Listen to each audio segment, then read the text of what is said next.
ਐਸਾ ਚਾਨ ਤਰੋ ਬਨਬਾਰੀ,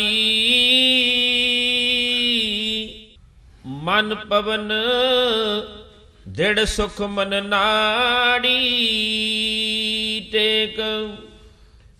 ਸੋਈ ਜਪ ਜਪੋ ਜੋ ਬਹਰ ਨਾ ਜਪਨਾ, ਸੋਈ ਤਪ ਤਪੋ ਜੋ ਬਹਰ ਨਾ ਤਪਨਾ। ਸੋਈ ਗੁਰੂ ਕਰੋ ਜੋ ਬਹਰ ਨਾ ਕਰਨਾ, ਐਸੀ ਮਰੋ ਜੋ ਬਹਰ ਨਾ ਮਰਨਾ।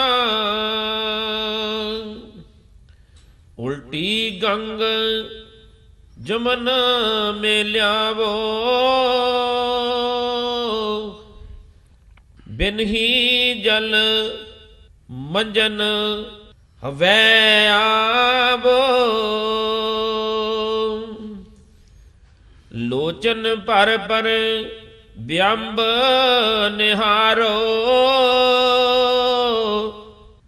ਜੋਤ ਵਿਚਾਰ ਨਾ ਔਰ ਵਿਚਾਰੋ।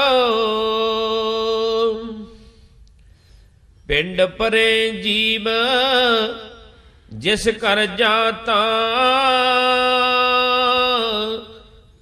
ਸ਼ਬਦ ਅਤੀਤ ਅਨਾਹਦ ਰਾਤਾ। ਜਾਂ ਪਰ ਕਿਰਪਾ ਸੋਈ ਪਲ ਜਾਣੈ, ਗੁੰਗੋ ਸਾਕਰ ਕਹਾਂ ਬਖਾਨੈ। ਸੁਨ ਮੰਡਲ ਮੇ ਤੇਰਾ ਬਾਸਾ, ਤਾਂ ਤੇ ਜਾਬ ਮੇ ਰਹੋ ਉਦਾਸਾ। ਕਹਿ ਰਵਿਦਾਸ ਨਿਰੰਜਨ ਧਿਆਊ, ਜਿਸ ਕਰ ਜਾਹੋ ਬਹਰ ਨਾ ਆਊ। ਆਦਰਣੀय ਗੁਰੂ ਪ੍ਰਸਾਦ ਸੰਗਤ ਜੀ, ਧੰਨ ਧੰਨ ਜਗਤ ਗੁਰੂ ਰਵਿਦਾਸ ਜੀ ਮਹਾਰਾਜ ਸਭ ਜੀਵਾਂ ਨੂੰ ਗੁਰੂ ਤੋਂ ਸ਼ਬਦ ਲੈ ਕੇ ਉਸ ਦੀ ਕਮਾਈ ਕਰਕੇ ਔਰ ਪ੍ਰਭੂ ਦੀ ਪ੍ਰਾਪਤੀ ਕਰਕੇ ਜੀਵਤ ਮੁਕਤ ਹੋਣ ਦਾ ਪਾਵਨ ਉਪਦੇਸ਼ ਬਖਸ਼ਿਸ਼ ਕਰਦੇ ਹਨ ਕਿ ਐਸੇ ਪ੍ਰਭੂ ਦਾ ਧਿਆਨ ਧਰਨ ਨਾਲ ਜੀਵ ਨਿਜ ਘਰ ਪ੍ਰਭੂ ਦੇ ਬੇਗਮਪੁਰੇ ਸ਼ਹਿਰ ਦਾ ਵਾਸੀ ਬਣ ਜਾਂਦਾ ਹੈ। ਐਸਾ ਧਿਆਨ ਤਰੋ ਬਨਬਾਰੀ,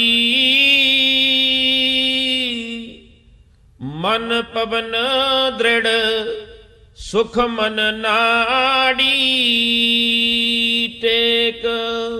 ਐਸਾ ਧਿਆਨ ਧਰੋ ਬਨਵਾਰੀ, ਮਨ ਪਵਨ ਦ੍ਰਿੜ ਸੁਖ ਮਨ ਨਾੜੀ। ਹੇ ਜੀਵ, ਤੂੰ ਪ੍ਰਭੂ ਬਨਵਾਰੀ ਦਾ ਧਿਆਨ ਧਰ। ਜਿਸ ਪ੍ਰਭੂ ਦਾ ਧਿਆਨ ਧਰਨ ਨਾਲ ਤੇਰਾ ਜੋ ਮਨ ਹੈ ਪਰਮਾਤਮਾ ਦੇ ਨਾਮ ਵਿੱਚ ਜੁੜ ਜਾਵੇ, ਔਰ ਪ੍ਰਭੂ ਦੇ ਸਿਮਰਨ ਕਰਨ ਨਾਲ ਜੋ ਜੀਵ ਦਾ ਧਿਆਨ ਹੈ ਈੜਾ ਪਿੰਗਲਾ ਔਰ ਸੁਖਮਨਾ, ਜਿੱਥੇ ਤ੍ਰਿਕੁਟੀ ਵਿਖੇ ਤਿੰਨੋਂ ਨਾੜੀਆਂ ਇਕੱਠੀਆਂ ਹੁੰਦੀਆਂ ਹਨ, ਜਿਸ ਨੂੰ ਤ੍ਰਿਵੇਣੀ ਕਿਹਾ ਜਾਂਦਾ ਹੈ, ਪ੍ਰਯਾਗਰਾਜ ਕਿਹਾ ਜਾਂਦਾ ਹੈ, ਉੱਥੇ ਜੀਵ ਦਾ ਧਿਆਨ ਟਿਕ ਜਾਂਦਾ ਹੈ ਔਰ ਆਨੰਦ ਦੀ ਸ਼ੁਰੂਆਤ ਹੁੰਦੀ ਹੈ। ਸੋਈ ਜਪ ਜਪੋ ਜੋ ਬਹਰ ਨਾ ਜਪਨਾ, ਸੋਈ ਤਪ ਤਪੋ ਜੋ ਬਹਰ ਨਾ ਤਪਨਾ। ਤ੍ਰਿਕੁਟੀ ਵਿਖੇ ਧਿਆਨ ਟਿਕਾਉਣ ਤੋਂ ਬਾਅਦ ਜੀਵ ਦਾ ਧਿਆਨ 10ਵੇਂ ਦਵਾਰ 'ਚ ਪਹੁੰਚ ਜਾਂਦਾ ਹੈ ਔਰ ਜੀਵ ਨੂੰ ਆਨੰਦ ਦੀ ਪ੍ਰਾਪਤੀ ਹੁੰਦੀ ਹੈ। ਸੋਈ ਜਪ ਜਪੋ ਜੋ ਬਹਰ ਨਾ ਜਪਨਾ। ਜੀਵ ਸਵਾਸ ਸਵਾਸ ਪ੍ਰਭੂ ਦਾ ਨਾਮ ਜਪਦਾ ਹੈ ਔਰ ਜਿਸ ਵੇਲੇ ਇਸ ਦਾ ਧਿਆਨ ਪ੍ਰਭੂ ਨਾਲ ਜੁੜ ਜਾਂਦਾ ਹੈ, ਫਿਰ ਅਜਪਾ ਜਾਪ ਜੀਵ ਦਾ ਚੱਲਦਾ ਹੈ। ਔਰ ਇਸ ਜੀਵ ਦਾ ਧਿਆਨ ਪਰਮਾਤਮਾ ਨਾਲ ਜੁੜ ਜਾਂਦਾ ਹੈ। ਫਿਰ ਦੁਬਾਰਾ ਪ੍ਰਭੂ ਦੇ ਨਾਮ ਜਪਣ ਦੀ ਲੋੜ ਨਹੀਂ ਪੈਂਦੀ, ਕਿਉਂਕਿ ਵਰਣਾਤਮਕ ਸ਼ਬਦ ਧੁਨਾਤਮਕ ਸ਼ਬਦ ਵਿੱਚ ਤਬਦੀਲ ਹੋ ਜਾਂਦਾ ਹੈ। ਸੋਈ ਤਪ ਤਪੋ ਜੋ ਬਹੁਰ ਨ ਤਪਨਾ। ਜੀਵ ਐਸਾ ਪ੍ਰਭੂ ਦਾ ਨਾਮ ਰੂਪੀ ਸੇਸ਼ ਤਪ ਕਰਦਾ ਹੈ, ਫਿਰ ਹੋਰ ਤਪ ਕਰਨ ਦੀ ਜ਼ਰੂਰਤ ਨਹੀਂ ਰਹਿ ਜਾਂਦੀ। ਸੋਈ ਗੁਰੂ ਕਰੋ ਜੋ ਬਹੁਰ ਨਾ ਕਰਨਾ, ਐਸੀ ਮਰੋ ਜੋ ਬਹੁਰ ਨਾ ਮਰਨਾ। ਸੋਈ ਗੁਰੂ ਕਰੋ ਜੋ ਬਹੁਰ ਨਾ ਕਰਨਾ। ਜਿਸ ਵੇਲੇ ਜੀਵ ਗੁਰੂ ਦੀ ਮੂਰਤ ਦਾ ਧਿਆਨ ਕਰਦਾ, ਗੁਰੂ ਦੇ ਸ਼ਬਦ ਦਾ ਅਭਿਆਸ ਕਰਦਾ ਹੈ, ਗੁਰੂ ਸਾਹਿਬ ਦੇ ਅੰਦਰ ਦਰਸ਼ਨ ਕਰਦਾ ਹੈ, ਫਿਰ ਜੀਵ ਨੂੰ ਹੋਰ ਗੁਰੂ ਕਰਨ ਦੀ ਜ਼ਰੂਰਤ ਨਹੀਂ ਰਹਿੰਦੀ। ਐਸੀ ਮਰੋ ਜੋ ਬਹੁਰ ਨਾ ਮਰਨਾ।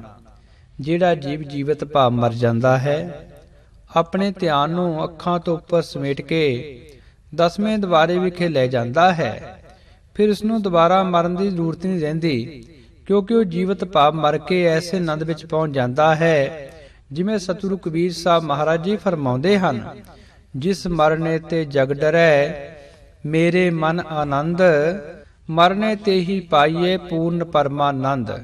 ਜੀਵਤ ਭਾਵ ਮਰਨ ਦੇ ਨਾਲ ਜੀਵ ਨੂੰ ਪਰਮ ਆਨੰਦ ਦੀ ਪ੍ਰਾਪਤੀ ਹੁੰਦੀ ਹੈ, ਫਿਰ ਦੁਬਾਰਾ ਮਰਨ ਦੀ ਜ਼ਰੂਰਤ ਨਹੀਂ ਰਹਿੰਦੀ। ਉਲਟੀ ਗੰਗ ਜਮਨ ਮੇ ਲਿਆਵੋ, ਬਿਨ ਹੀ ਜਲ ਮੰਜਨ ਹਵੈ ਆਵੋ। ਉਲਟੀ ਗੰਗ ਜਮਨ ਮੈਂ ਲਿਆਵੋ, ਬਿਨ ਹੀ ਜਲ ਮੰਜਲ ਹੈ ਆਵੋ।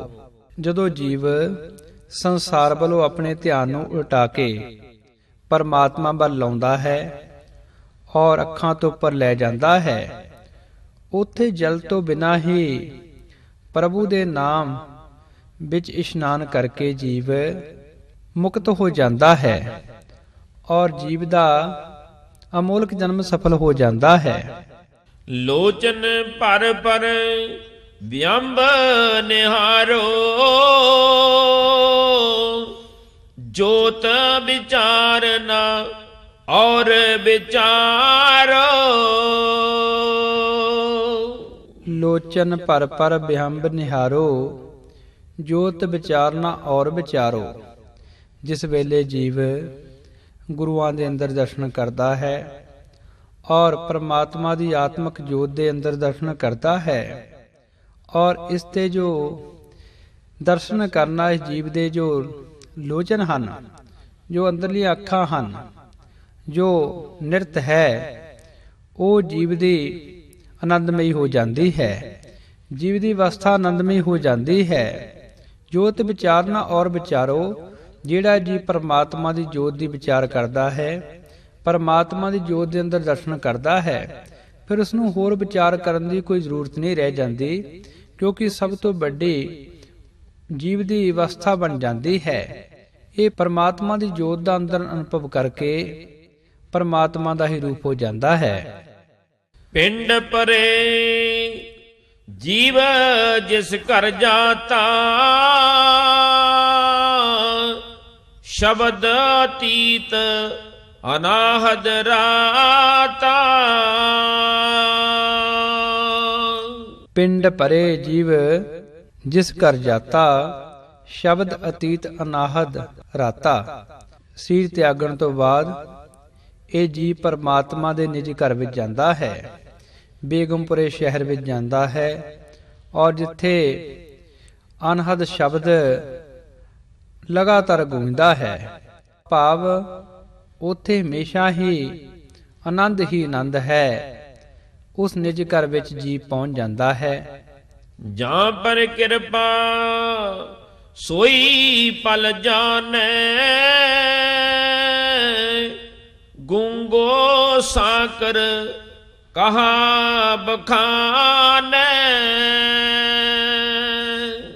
ਜਾ ਪਰ ਕਿਰਪਾ ਸੋਈ ਪਲ ਜਾਣੈ, ਗੂੰਗੋ ਸਾਕਰ ਕਹਾਂ ਬਖਾਨੈ। ਜਿਸ ਜੀਵ ਤੇ ਪਰਮਾਤਮਾ ਦੀ ਕਿਰਪਾ ਹੈ, ਉਹੀ ਜੀਵ ਇਸ ਸੰਸਾਰ ਵਿੱਚ ਭਲਾ ਸ੍ਰੇਸ਼ਟ ਹੈ। ਜਿਵੇਂ ਕੋਈ ਗੂੰਗਾ ਜੀਵ ਸ਼ੱਕਰ ਦੇ ਸਵਾਦ ਦਾ ਬਿਆਨ ਨਹੀਂ ਕਰ ਸਕਦਾ। ਇਸੇ ਪ੍ਰਕਾਰ ਜਿਸ ਜੀਵ ਤੇ ਪਰਮਾਤਮਾ ਦੀ ਕਿਰਪਾ ਹੈ, ਉਹ ਜੀਵ ਪਰਮਾਤਮਾ ਦੇ ਨਾਮ ਦਾ ਆਨੰਦ ਅਨੁਭਵ ਕਰਦਾ ਹੈ, ਔਰ ਉਹ ਬਿਆਨ ਨਹੀਂ ਕੀਤਾ ਜਾ ਸਕਦਾ। ਜਿਵੇਂ ਸਤਿਗੁਰੂ ਨਾਮਦੇਵ ਜੀ ਮਹਾਰਾਜ ਫਰਮਾਉਂਦੇ ਹਨ, ਗੂੰਗੇ ਮਹਾ ਅੰਮ੍ਰਿਤ ਦਾ ਚਾਖਿਆ, ਪੁੱਛੇ ਕਹਿ ਨਾ ਜਾਈ ਹੋ।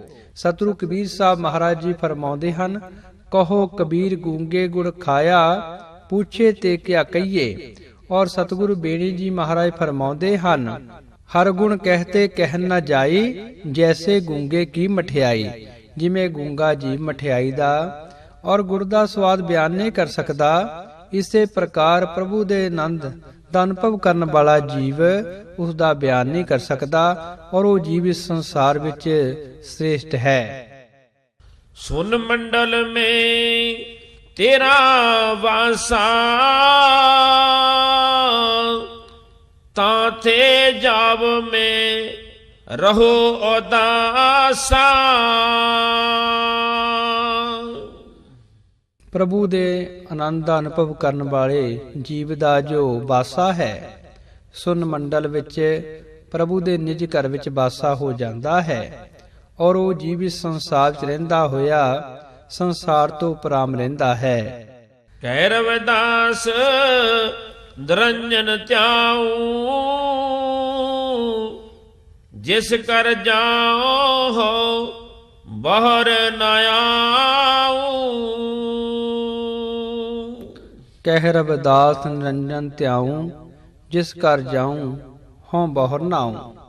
ਸਤਿਗੁਰੂ ਰਵਿਦਾਸ ਮਹਾਰਾਜ ਜੀ ਉਚਾਰਨ ਕਰਦੇ ਹਨ, ਜਿਹੜਾ ਜੀ ਮਾਇਆ ਤੋਂ ਰਹਿਤ ਪ੍ਰਭੂ ਦਾ ਧਿਆਨ ਧਰਦਾ ਹੈ, ਉਹ ਜੀ ਪਰਮਾਤਮਾ ਦੇ ਨਿਜ ਘਰ ਬੇਗਮਪੁਰੇ ਸ਼ਹਿਰ ਦਾ ਵਾਸੀ ਬਣ ਜਾਂਦਾ ਹੈ। ਫਿਰ ਉਹ ਜੀਵ ਦੁਬਾਰਾ ਇਸ ਸੰਸਾਰ ਦੇ ਜਨਮ ਮਰਨ ਦੇ ਚੱਕਰ ਵਿੱਚ ਨਹੀਂ ਆਉਂਦਾ। ਇਸ ਲਈ ਜਗਤ ਗੁਰੂ ਰਵਿਦਾਸ ਜੀ ਮਹਾਰਾਜ ਸਭ ਜੀਵਾਂ ਨੂੰ ਗੁਰੂ ਪਾਸੋਂ ਸ਼ਬਦ ਲੈ ਕੇ ਉਸ ਦੀ ਕਮਾਈ ਕਰਕੇ ਆਪਣੇ ਅੰਦਰ ਪਰਦਾ ਖੋਲ ਕੇ ਅਮੋਲਕ ਜਨਮ ਸਫਲ ਕਰਨ ਦਾ ਪਾਵਨ ਉਪਦੇਸ਼ ਬਖਸ਼ਿਸ਼ ਕਰਦੇ ਹਨ। ਜੈ ਗੁਰਦੇਵ।